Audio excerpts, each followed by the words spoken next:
Welcome to Devices Setup, and today we will learn how to reset Meross Smart Garage Door Opener. So first of all, make sure your garage door opener is plugged into a power source and is currently online.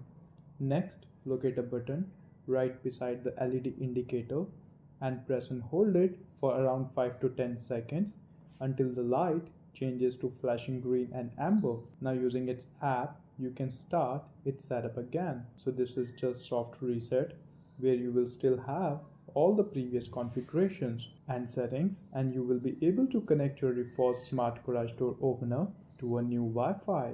So this is useful if in case you changed your router or changed SSID or password on the router, and now you need to reconnect your Reconfigured door opener again to the Wi-Fi. Lastly, if you found this video helpful, then please do hit like and subscribe to support my efforts. Thank you.